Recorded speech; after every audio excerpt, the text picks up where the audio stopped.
পঞ্চতত্ত্ব পরিচয় এই ধারাবাহিক আমাদের গণিতাই টিভির পক্ষ থেকে আপনাদের সবাইকে জানাচ্ছি সুস্বাগতম ও কৃষ্ণপ্রীতি শুভেচ্ছা। আমরা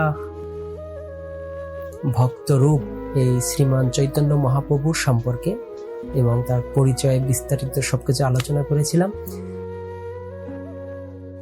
সেই ভক্ত স্বরূপ নিত্যানন্দ প্রভু, যিনি বলরাম, কলিযুগে তিনি এই নিত্যানন্দ মহাপ্রভু রূপে অবতীর্ণ হয়ে লীলা করেছিলেন। তো সেখানে আমরা বিস্তারিত সবকিছু বলেছি। তো আজকে আমরা আলোচনা করব ভক্ত অবতার, সেই অদ্বৈত আচার্য প্রভুর প্রকৃত পরিচয় এবং সম্পর্কে। তো সাথেই থাকুন, শুনতে থাকুন, যুক্ত থাকুন সনাতন কথামৃত পরিবারের সাথে। হরে কৃষ্ণ।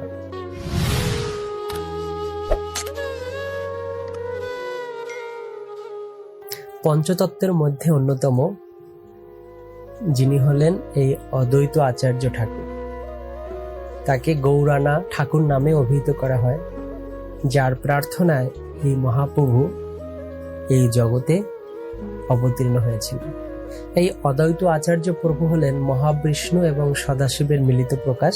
শ্রী চৈতন্য চরিতামৃতের মধ্যলীলায় বলা হয়েছে যে মহাবিষ্ণু এই তার মহামায়ার দ্বারা এই জগৎ সৃষ্টি করেন, তিনি জগৎকর্তা ঈশ্বর এই অদ্বৈত আচার্য প্রভু রূপে পরিচিত, বা তারই অবতার হয়েছেন এই অদ্বৈত আচার্য প্রভু।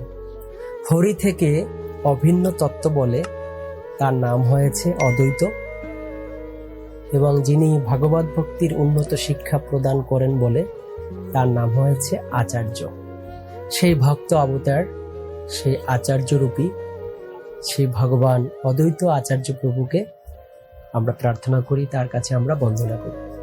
শ্রী অদ্বৈত আচার্য প্রভু হলেন মহাপ্রভুর অংশ, আর মহাবিষ্ণু হলেন তার অংশী। অংশ অংশীর মধ্যে বস্তুত অভেদবশত এই মহাবিষ্ণু সাথে অদ্বৈতের কোনো দ্বৈত বা কোনো ভেদ নেই। মাঘী পূর্ণিমার সপ্তমী তিথিতে আনুমানিক 1434 খ্রিস্টাব্দে পারেন্দ্র ব্রাহ্মণ পরিবার বংশে এই অদ্বৈত আচার্য প্রভু জন্মগ্রহণ করেন। তার পিতার নাম হয়েছে কুবের পণ্ডিত এবং মাতার নাম হয়েছে নাভাদেবী। শ্রীহট্টে নবগ্রামে তার আদি নিবাস। আমরা যেটাকে বলি পুণ্যতীর্থ, আন্তর্জাতিক কৃষ্ণ ভাবনামৃত সংঘ ইসকনের দ্বারা সেখানে এক অদ্ভুত মন্দির প্রতিষ্ঠিত হয়েছে। তো একটি কথা আছে যে সব তীর্থ বারবার আর পুণ্যতীর্থ একবার। তো সেখানে সেই অদ্বৈত আচার্য প্রভুর সেই জন্মদিবস আবির্ভাব তিথি উপলক্ষে সেখানে খুব সেই অদ্ভুত অনেক বিশাল অনুষ্ঠান হয়।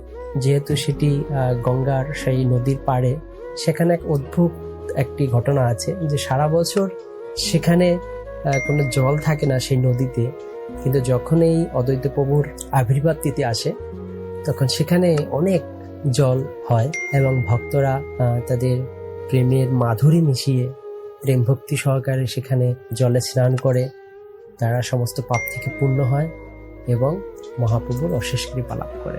ভক্ত অবতার এই অদ্বৈত আচার্য ঠাকুর এই কলিযুগের মানুষের এহেন সেই দুর্গতি, সেই দুর্দশা দেখে তিনি তুলসী গঙ্গা পুষ্প দিয়ে তিনি সেই গঙ্গা পূজা করতেন, প্রার্থনা করতেন যে হে প্রভু, আপনি আসুন, এই অধম পতিত কলিযুগদের উদ্ধার করুন।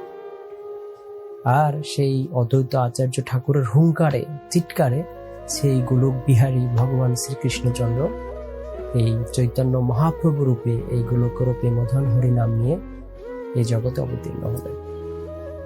আর এই অদ্বৈত আচার্য ঠাকুর কৃপায়, তার প্রার্থনায় আমরা এই মহাপ্রভুকে পেয়েছি। এই সহজ সরল এই সঠিক পন্থা মহাপ্রভুর শিক্ষা পেয়েছি, যার মাধ্যমে এই মহাপ্রভুর শিক্ষা আমাদের জীবনে আচরণ এবং পালন এবং প্রচার পূর্বক আমাদের জীবনকে ধন্য করতে পারে। তো এখানেই আজকে আমরা আমাদের আলোচনা সমাপ্ত করব।